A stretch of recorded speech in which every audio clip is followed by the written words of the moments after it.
Deus abençoe a paz de Cristo Jesus, que Deus abençoe você, sua família, Deus abençoe o seu trabalho, que Deus abençoe a sua cidade, né, o seu estado, o seu país, que Deus abençoe a nossa nação e todos que nos assistem e que ainda vai nos assistir. Eu peço, por favor, abra sua Bíblia no livro de Lucas, capítulo 5, versículo 12, aonde fala da cura de um leproso, né? Eu quero falar aqui para você, deixar você bem consciente, até mesmo alguns pastores, membros, né? Que falam assim, ah não, eu estou doente, Deus está me provando, Deus está me testando com isso e tal. Gente, isso não existe, tá? Esse tipo de prova, com doença, com separações, com divórcio, com brigas, agressões verbal, físico, isso não é prova de Deus, não. Aí você pode dizer assim, não, mas a doença, Deus provou Jó. Gente, esquece Jó nisso daí. Eu digo esquece Jó, não é exemplo de Jó, a perseverança, a paciência de Jó, não. Mas o que Jó passou não foi nem para provar Jó, não foi nem Deus para provar que Jó o amava a ele. Porque Deus sabia que Jó não ia negar. A prova disso tudo foi para provar para Satanás que quando a gente ama Deus de verdade, a gente ama em qualquer situação ou circunstância da vida. Mas eu não posso dizer, ah não, eu estou doente, tem gente que toma remédio controlado, pessoas cristãs mesmo. Está doente, cheio de enfermidade, não, se Deus quiser me curar, não, é um karma, não, é uma prova. Irmãos, pelo amor de Deus. A Bíblia me ensina uma coisa, ou melhor, várias coisas boas. A Bíblia diz que Jesus, ele pregava, ele trouxe a salvação. Mas a Bíblia também me ensina que as pessoas iam até Jesus doentes, leprosas, paralíticas, mudas, surdas, coxos, pessoas sangrando com hemorragia, como aquela mulher hemorrágica há 12 anos. Como é que eu vou dizer que a doença, a enfermidade é prova de Deus? Se a Bíblia diz que Jesus libertava os doentes. Espera aí, tem uma coisa errada nesse conhecimento de alguns. Espera aí, não tem como eu dizer assim, eu estou doente porque Deus quer, Jesus quer, está me provando, me testando a minha fé. Se as pessoas, até pessoas que não temia Deus, né, que não tinham conhecimento, assim, temia sim, irmãos, não tinha Jesus como Deus encarnado. Os 10 leprosos, Jesus curou 10, só um voltou para agradecer. Então a Bíblia diz que ele é Deus de ontem, hoje e será eternamente. Tem pessoas que se orgulham, ah não, eu tomo remédio controlado para hipertensão.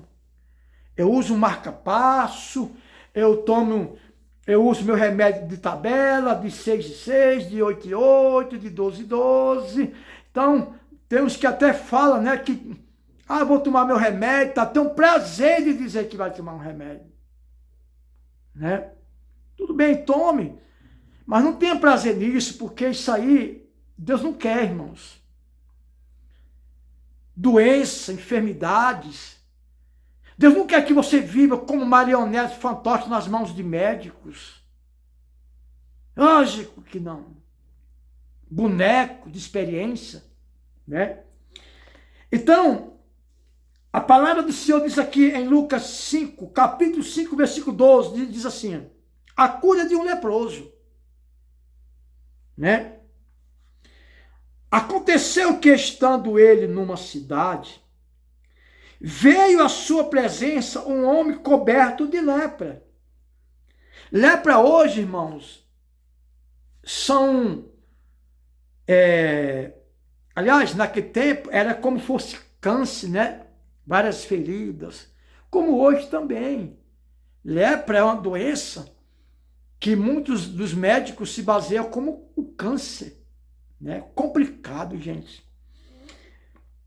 Então esse homem, ele chegou até Jesus coberto de lepra e prostou-se o rosto em terra e suplicou-lhe: Senhor, se quiseres, podes purificar-me. Ou seja, ele não disse assim, ó, se tu podes. Sabia que Jesus podia, né? Só que o que eu acho curioso aqui, interessante, é que a Bíblia diz que ele se prostrou diante de Jesus, ou seja, ele se dobrou. É uma das causas que as pessoas hoje não recebem a cura. Não sabem se prostrar e adorar o Senhor. Porque a doença, ela sai através de uma adoração. De se prostrar. Quando eu digo adoração, não estou falando apenas de você cantar. Adoração é todo ato que você, que nós fazemos com ato de soberania, colocando Jesus como soberano em nossas vidas. Como ato de dependência do Senhor. Então a Bíblia diz que esse homem chegou e prostrou-se o rosto em terra e suplicou-lhe: Senhor, se quiseres, pode me purificar. E ele, estendendo a mão, tocou-lhe, dizendo: quero, fica limpo. Ou seja, é um ponto de exclamação, né? Quero, fica limpo. E no mesmo instante, lhe desapareceu a lepra. Irmão, eu vou tocar no assunto aqui, meio delicado, viu? Mas com todo respeito, esse homem, ele não precisou apenas de uma campanha e de uma corrente para ser curado. Foi instantâneo. Mas o segredo aqui, muitos falam assim, não, mas porque naquele tempo era Jesus. Não, esse homem, ele chegou, se dobrou, se prostrou diante do Senhor. Um ato de dependência. Um ato de uma criança depender do pai ou da mãe. Por isso que ele foi curado instantaneamente, irmão. Eu acredito nisso. E a Bíblia diz que, estendendo a mão, tocou-lhe dizendo: quero, fica limpo. E no mesmo instante, desapareceu a lepra, o câncer, a AIDS, a trombose, o caroço, qualquer tipo de praga, de moléstia. Jesus pode curar e vai curar se você crer. No mesmo instante, lhe desapareceu a lepra. E ordenou-lhe Jesus que a ninguém o dissesse. Mas vai,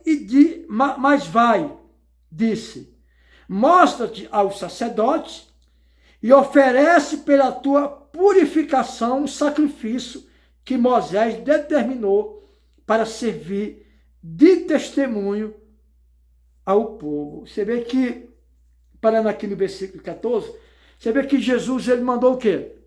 Não fala para ninguém, vai lá, se apresenta aos sacerdotes e faz a tua oferta, que Moisés ordenou.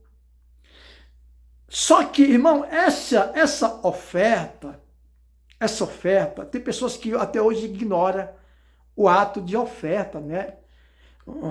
As ofertas que Deus ordenava para Moisés naquele tempo era matar animal, era fazer alguma espécie de sacrifício que tivesse sangue e gordura, né? Não sei que tipo de oferta esse ex-leproso ofertou ali, né? Mas hoje ainda existe a oferta. Para quem não sabe, a oferta nos dias de hoje é ato de amor e gratidão. Tem gente que ignora, né, até hoje a oferta. Tem gente que até hoje fala que a oferta é para enriquecer o pastor, para enriquecer bandido, como muitos falam. Você está contra a Bíblia, irmão. Oferta é um ato de carinho, é um ato de amor, é um ato de gratidão. Vocês podem observar a partir de hoje que as pessoas que mais questionam a oferta, eu não estou nem falando de dízimo, estou falando de oferta. As pessoas que mais questionam a oferta é as pessoas que vivem mais doentes, mais necessitadas financeiramente, economicamente. É as pessoas que passam mais momento difícil, mais precisão. É as pessoas que questionam a oferta. Porque a oferta, nós estamos aqui no livro de Lucas. A oferta, ela sempre existiu e sempre vai existir. Então Jesus disse, vai e mostra ao sacerdote pela tua purificação.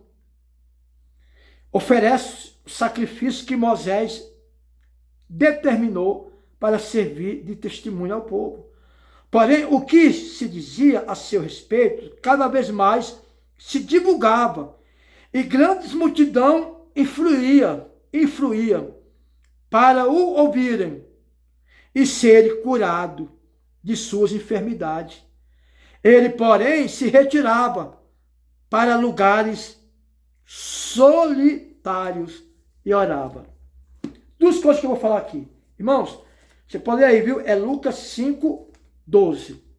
O que eu acho interessante aqui é que Jesus falou, vai lá, não conte para ninguém, vai no sacerdote, porque o sacerdote, com todo problema daquele tempo, era autoridade.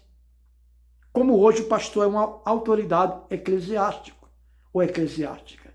Vai, mostra o sacerdote, faz a tua oferta, aquela que Moisés ordenou. E a Bíblia diz que aquele homem foi e mostrou os sacerdotes. E fez a sua oferta. E a outra coisa que me chama a atenção é que Jesus, ele nunca divulgou, ele nunca fez propaganda de cura. O que ele fez? Ele operava os milagres e saía solitariamente. Porque ele não queria ser o centro das atenções pelos milagres, e sim pelo que ele era e pelo que ele era. Diferente de hoje. Hoje, o pregador ali vai divulgar um evento, primeira foto que mostra é do pregador lá, com o microfone na mão. Não, hoje vai estar aí, pregador tal, impactando, você quer ser curado, tal. Jesus, nada disso. Aquele homem chegou até Jesus e pronto, acabou. E disse, Senhor, se tu quiseres, pode me purificar. Jesus disse, quero sim, fica limpo e tal. E acabou. Não tinha essa comercialização, irmão. Agora a oferta já tinha. E sempre vai ter. Porque nós não devemos comercializar o evangelho. Mas nós devemos divulgar o evangelho. Nós não devemos comercializar o evangelho.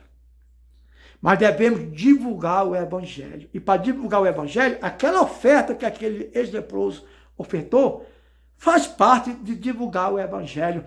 Aquele leproso foi curado e repentinamente, rapidamente, ele já começou a levar recurso para a obra de Deus, né? Porque, repito, eu li Lucas 5.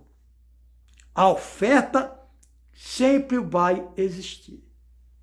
Então, a oferta é ato de gratidão. A oferta é ato de amor, de agradecimento. Se você é uma pessoa que quer receber algo de Deus, mas é contra a oferta, eu vou ser sincero com você, irmão. Fica difícil até de Deus te abençoar. Não pelo você estar trocando, comprando. Não, jamais isso. Ainda mais para Deus, né, que é o dono do ouro e da prata. Mas a oferta é ato de amor. Por exemplo, você vai no médico, o médico toma até o restinho que você tem. Porque a sua doença é incurável diante dos homens. E você até vende, né, o que tem para investir na saúde, como aquela mulher há 12 anos hemorrágica, disse que vendeu tudo que tinha e o mal que estava na vida dela ia de mal a pior. Perdeu tudo. E às vezes, para a obra de Deus, as pessoas, né, vão lá e quer fazer da obra de Deus uma esmola. Isso não é ato de amor, irmão. Isso não é ato de gratidão, de agradecimento. Porque talvez se fosse a medicina, você daria até o que você não tinha. Então, tire do seu coração que a oferta é coisa para pastor, que é coisa do passado, que não é, nunca foi e nunca vai ser. Amém? Então Jesus cura, ele liberta, ele transforma. Ele transforma o corpo humano, a mente humana, como transformou a água em vinho. E olha que o vinho que Jesus transformou a água em vinho ficou mais saboroso, segundo a Bíblia diz, do que os vinhos feitos pelos profissionais. Amém? Que Deus abençoe você. Que Deus ilumine na paz do Senhor Jesus. Deus abençoe. Espero que você tenha entendido esta palavra, que vai te abençoar de forma grandiosamente. Deus abençoe. Fique limpo no nome do Senhor Jesus.